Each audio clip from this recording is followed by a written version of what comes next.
Allez, notre arrêt sur info. On ne va pas sourire, on a envie de rire ce matin. Malheureusement, avec cette actualité, c'est bien difficile, d'autant plus que nous allons parler encore des attentats, encore et toujours, et nous ne cesserons d'en parler, du moins d'essayer de ne pas parler pour rien. Hein, vous avez entendu ce que disait Wilmotte tout à l'heure, ne parlons pas pour rien, il a bien raison. Intéressons-nous à des faits précis, et notamment aux explosifs utilisés par les terroristes de Bruxelles. Des explosifs qui ont un nom. TATP. Alors, ça ne me dit rien du tout, à vous non plus. Oui, mais Mathieu Rouault s'est renseigné. C'est donc TATP, le nom de l'explosif retrouvé en quantité dans l'appartement perquisitionné à Scarbeck grâce au chauffeur de taxi.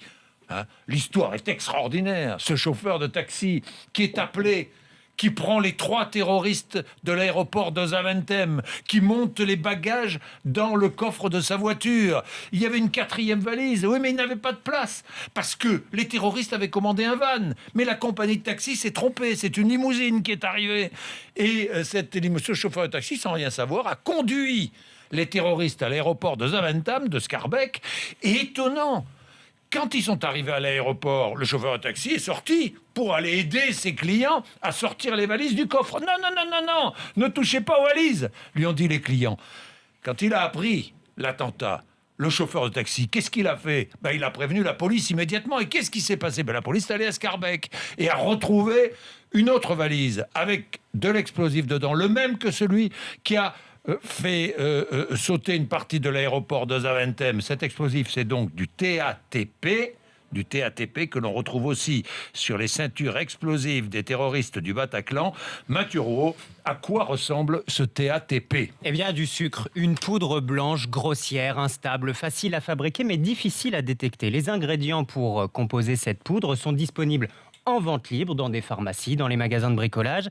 Il s'agit d'acétone, d'eau oxygénée et puis d'un acide sulfurique, chlorhydrique ou nitrique. En les mélangeant dans des proportions bien précises, vous obtenez cette poudre blanche et un simple détonateur suffit à la faire exploser. La poudre dégage alors un gaz chaud et extrêmement brûlant.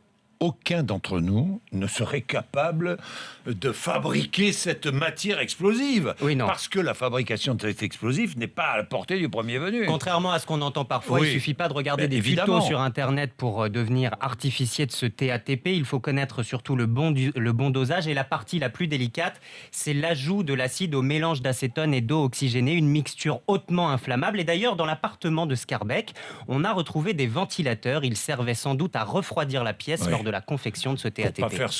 Pour pas faire sauter la pièce et l'appartement et même l'immeuble, hein, et les voisins. Ce type d'explosif a été découvert par un chimiste allemand à la fin du 19e siècle. Et il semble qu'il soit devenu une arme de prédilection du groupe État islamique. À Raqqa, on l'appelle la mère de Satan. Chez les scientifiques, on parle plutôt de triacétone triperoxyde. Il a été utilisé donc à Bruxelles, sans aucun doute, à Paris, mais aussi sur le parcours du marathon de Boston ou lors des attentats de Londres en 2005. Les terroristes en ont fait une arme majeure. Pourquoi ? Pour 2 raisons. D'abord, parce que les produits sont en vente libre. L'achat d'eau oxygénée est bien sûr contrôlé, mais il suffit de vous rendre dans plusieurs magasins pour obtenir de grosses quantités. Et puis ensuite, deuxième raison, parce que l'effet provoqué est dévastateur. Une petite cuillère de TATP, 5 grammes seulement, suffisent à faire exploser un ordinateur. Au Bataclan, les ceintures explosives ne contenaient qu'1 kilo de poudre. Vous imaginez la force de frappe contenue dans les valises de l'aéroport de Bruxelles, au moins 15 kilos. On comprend mieux comment ça a explosé, surtout que c'était en intérieur. Ouais, c'est passionnant d'en savoir plus.